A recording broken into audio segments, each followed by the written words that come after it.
এ পর্যায়ে বক্তব্য রাখার জন্য অনুরোধ জানাচ্ছি ফতুল্লা থানা বিএনপি সংগ্রামী সহ সভাপতি জনাব হাজী মোহাম্মদ শহীদুল্লাহকে তার বক্তব্য রাখার জন্য অনুরোধ জানাচ্ছি। বিসমিল্লাহির রহমানির রহিম।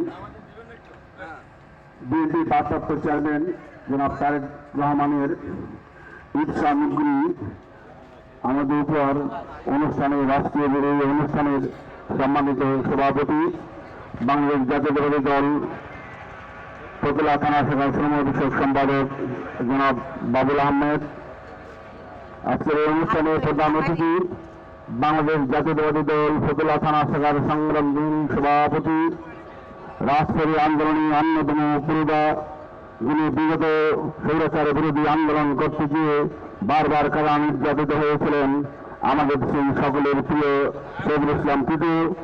মঞ্চ উপবিষ্ট বাংলাদেশ জাতীয়তাবাদী দল ফতুল্লা থানা শাখার সংগ্রামী সহ সম্পাদক জনাব আনিসুর রহমান। মঞ্চে উপবিষ্ট বাংলাদেশ জাতীয়তাবাদী দল ফতুল্লা থানা শাখার সংগ্রামী সম্পাদক জনাব কামাল উদ্দিন। মঞ্চে উপবিষ্ট বাংলাদেশ জাতীয়তাবাদী যুব দলের কুতুবপুর ইউনিয়ন শাখার সংগ্রামী সভাপতি জনাব মাসুম আহমেদ রাজ, ডিএম হাবিব। আপনার বিশ্বজার পর থেকে এই তারেক রহমানের পক্ষ থেকে এই উপহার নিয়ে বিভিন্ন পাড়া মহল্লায় আপনার প্রতিদিনই যাচ্ছি এবং এই বিতরণ করছি। আজকেও আপনার 7টা প্রোগ্রাম এই শুরু হলো এই প্রোগ্রাম দিয়ে। তো যাই হোক, আমি আপনাদের দৃষ্টি আকর্ষণ করে দুটি কথা বলবো। আপনারা কি এখন ভালো আছেন? আগের চেয়ে অবশ্যই একটু ভালো আছেন, তাই না?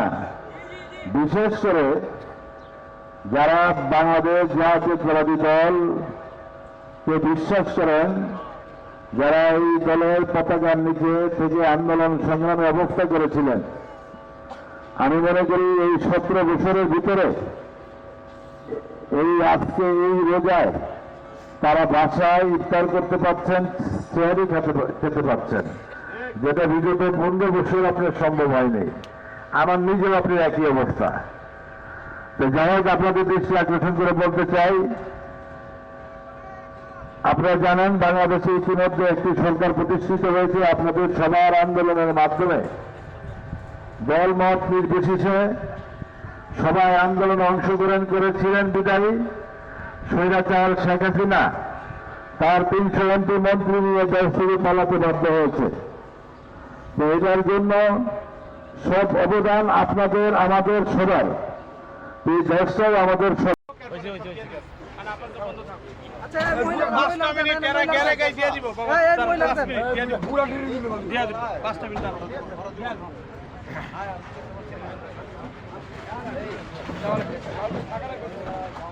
এনতে সব লোক চাপায় দেন, দেই চাপেন